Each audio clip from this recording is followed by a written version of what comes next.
ಮಾಡ್ತಾರೆ, ಇಟ್ಕೊಳ್ಳೋಕೆ ಜಾಗ ಇರೋದಿಲ್ಲ ಪಾಪ ರೈತಗೆ. ಆ ರೈತ ಮನೇಲಿ ಇಡೋದಿಲ್ಲಪ್ಪ ಜಲ್ದಿ ಮಾರಿಬಿಡೋಣ ಅಂತ ಹೇಳಿದಾಗ ಸಹಜವಾಗಿ ಮಾರ್ಕೆಟ್ ಡೌನ್ ಆಗಿಬಿಡುತ್ತೆ. ಆ ಸಂದರ್ಭದಲ್ಲಿ ಸಹಜ ವ್ಯಾಪಾರಿ ಜನ ಹೌದಪ್ಪ ಈಗ ಲಾಭ ಆಗ್ತದೆ ನಮಗಂತೇಳಿ ಎಕ್ದಮ್ ಡೌನ್ ಮಾಡೋದು ಎಲ್ಲರಿಗೂ ಅನುಭವಕ್ಕಿದ್ದಂಥ ರೈತರ ಪ್ರತಿಯೊಬ್ಬನ ಮನದ ಮಾತು.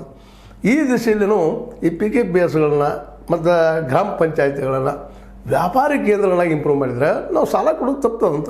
ಯಾಕಂದ್ರೆ ಅವ್ರು ಬೆಳೆದ ಬೆಳೆಗೆ ರೇಟ್ ಬರ್ತಂದ್ರೆ ಅವ್ರು ಯಾರಲ್ಲಿ ಸಾಲ ಕೇಳಲಿಕ್ಕೆ ಹೋಗೋದಿಲ್ಲ. ಆಟೋಮೆಟಿಕ್ಕಾಗಿ ಹಳ್ಳಿಗಳು ಅಭಿವೃದ್ಧಿ ಆಗ್ತವೆ, ಜನನೂ ಅಭಿವೃದ್ಧಿ ಆಗ್ತಾರೆ.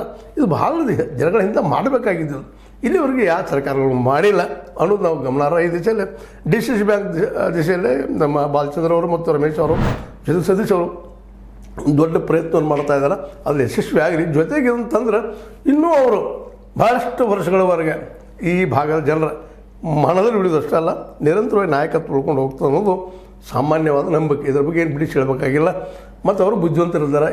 ಈ ದಿಶೆಯಲ್ಲೇ ಏನಾದರೂ ಯೋಜನೆಗಳು ಹಾಕ್ಕೊಂಡ್ರೆ ಇನ್ನೂ ಭಾಳ ಚೆನ್ನಾಗಿ ಆಗ್ತದೆ. ಈಗ ಪ್ರಚಾರ ಸಂದರ್ಭದಲ್ಲೇ ಅಲ್ಲಿಯ ರೈತರಿಗೆಲ್ಲ ಹೇಳಿದರೆ ಇನ್ನೂ ಖುಷಿ ಆಗ್ತಾರೆ ರೈತರು. ಇವೆಲ್ಲ ಯಾಕೆ ಮಾಡಬೇಕಾಗಿದೆ ಅಂದ್ರೆ ನಾವೇನು ಈ ದೇಶದ ಪರಿಸ್ಥಿತಿ, ಈ ದೇಶದ ಸ್ಥಿತಿ ಈ ರೈತರ ಮೇಲೆ ಅದ. ರೈತರ